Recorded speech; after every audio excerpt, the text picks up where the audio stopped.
فانطلقا حتى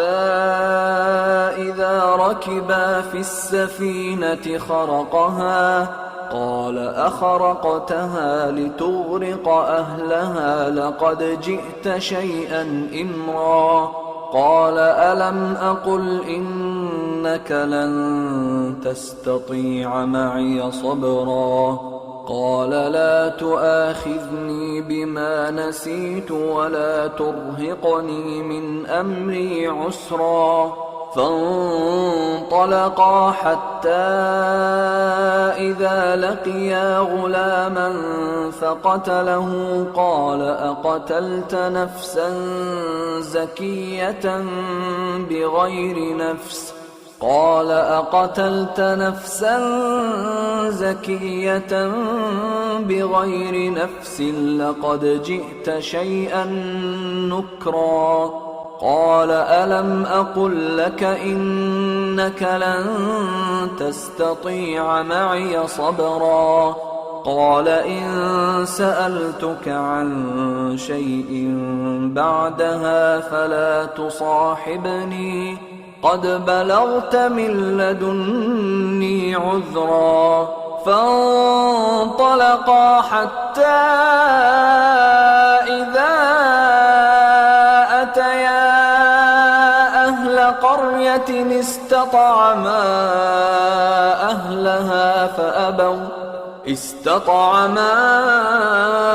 أهلها فأبوا أن يضيفوهما فوجدا فيها جدارا يريد أن ينقض فأقامه قال لو شئت لاتخذت عليه أجرا قال هذا فراق بيني وبينك سأنبئك بتأويل ما لم تستطع عليه صبرا أما السفينة فكانت لمساكين يعملون في البحر فأردت أن أعيبها وكان وراءهم ملك يأخذ كل سفينة غصبا وأما الغلام فكان أبواه مؤمنين فخشينا أن يرهقهما طغيانا وكفرا فأردنا أن يبدلهما ربهما خيرا منه زكاة وأقرب رحما وأما الجدار فكان لغلامين يتيمين في المدينة وكان تحته كنز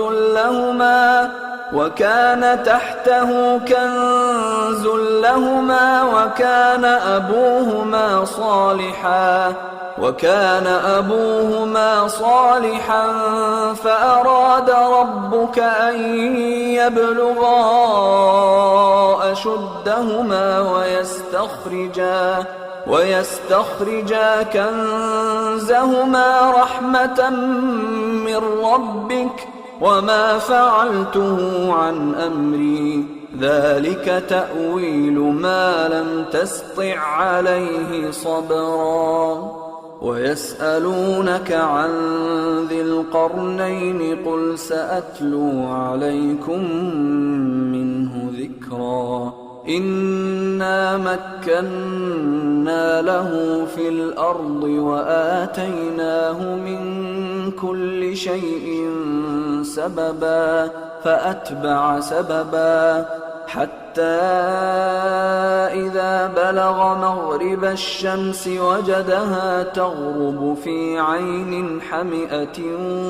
ووجد عندها قوما قلنا يا ذا القرنين إما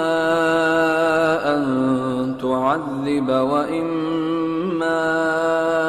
أن تتخذ فيهم حسنا قال أما من ظلم فسوف نعذبه ثم يرد إلى ربه فيعذبه عذابا نكرا وأما من آمن وعمل صالحا فله جزاء الحسنى وسنقول له من أمرنا يسرا ثم أتبع سببا حتى إذا بلغ مطلع الشمس وجدها تطلع على قوم لم نجعل لهم من دونها سترا كذلك وقد أحطنا بما لديه خبرا ثم أتبع سببا حتى إذا بلغ بين السدين وجد من دونهما قوما لا يكادون يفقهون قولا قالوا يا ذا القرنين إن يأجوج ومأجوج مفسدون في الأرض فهل نجعل لك خرجا على أن تجعل بيننا وبينهم سدا قال ما مكني فيه ربي خير فأعينوني بقوة أجعل بينكم وبينهم ردما آتوني زبر الحديد حتى إذا ساوى بين الصدفين قال انفخوا حتى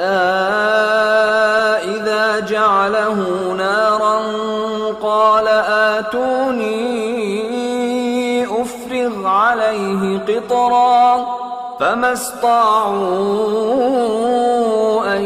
يظهروه وما استطاعوا له نقبا قال هذا رحمة من ربي فإذا جاء وعد ربي جعله دكا وكان وعد ربي حقا وتركنا بعضهم يومئذ يموج في بعض ونفخ في الصور فجمعناهم جمعا وعرضنا جهنم يومئذ للكافرين عرضا الذين كانت أعينهم في غطاء عن ذكري وكانوا لا يستطيعون سمعا أفحسب الذين كفروا أن يتخذوا عبادي من دوني أولياء إنا أعتدنا جهنم للكافرين نزلا قل هل ننبئكم بالأخسرين أعمالا الذين ضل سعيهم في الحياة الدنيا وهم يحسبون أنهم يحسنون صنعا أولئك الذين كفروا بآيات ربهم ولقائه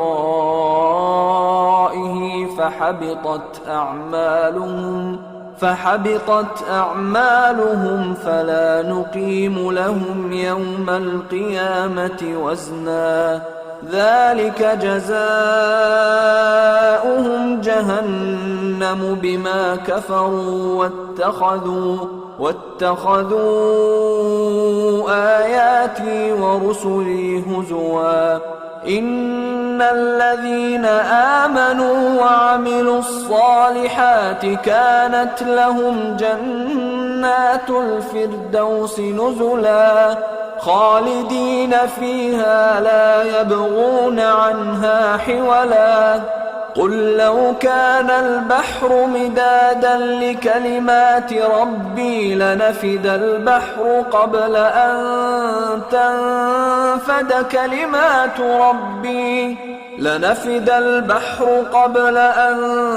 تنفد كلمات ربي ولو جئنا بمثله مددا قل إنما أنا بشر مثلكم يوحى إلي أنما إلهكم إله واحد فمن كان يرجو لقاء ربه فليعمل عملا صالحا ولا يشرك بعبادة ربه أحدا.